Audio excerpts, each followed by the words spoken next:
So you've pretty much been working in reality.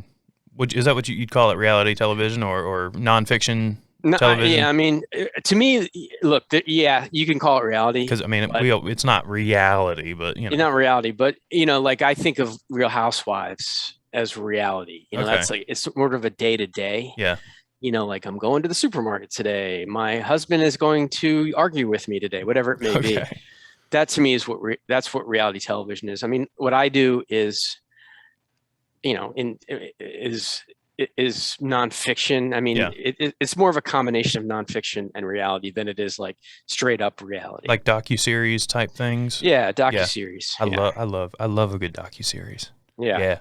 Um, so being that you've done this so long, I'm sure you've got a favorite.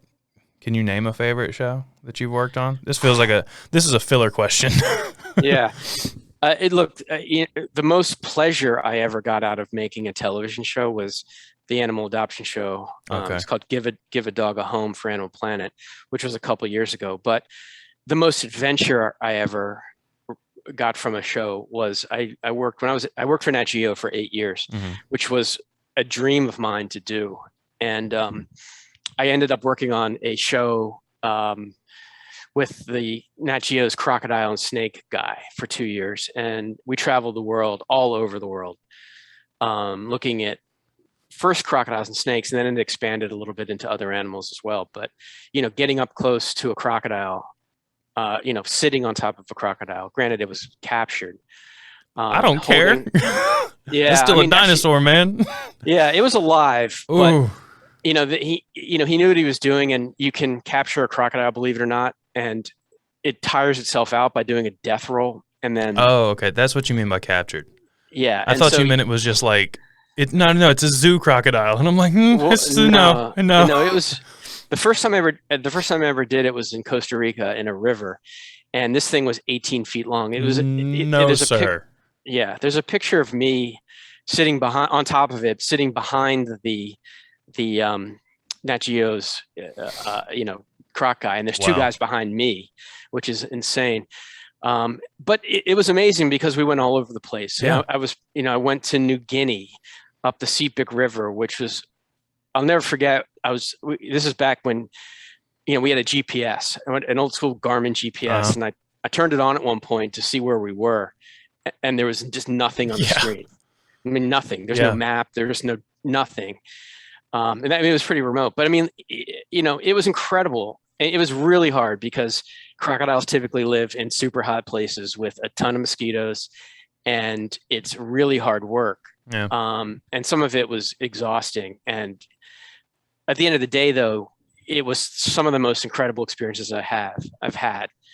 I held a lion. I mean, sort of held it. I was behind it, holding a lion in my lap. It was darted in South Africa, and I touched its tooth, mm-hmm. and then like 15 minutes later, that thing is up and running and would have eaten me alive. So you don't, and there's certain, I've done things that most people don't get to do. Yeah. And that's been the amazing experience of my life. It's unfortunate, I will say this though, that kind of television is gone. It really doesn't exist anymore. People don't go out and catch crocodiles or, do those kind of shows very much. Nat Geo used to do a lot of it. They don't really do much of that anymore at all. What do you think it's moving to? I mean, it's a lot of it's celeb-based stuff. I mean, if you look at what's on Nat Geo now, it's Gordon Ramsay going on an international food tour kind of thing. And I think in general, a lot of the networks have found that having a celebrity lead a show, helps pull an audience. Yeah. And so that's kind of a lot of what some networks do now. And there's still plenty of room for real people, doing real things, but things have shifted quite a bit. Hey, hope you enjoyed that clip. Full episodes of the Small Stuff Podcast are available on YouTube and wherever it is you get your podcasts. Make sure you hit that subscribe button. Follow us on Instagram, TikTok, all the things, links in the description. We'll see you later.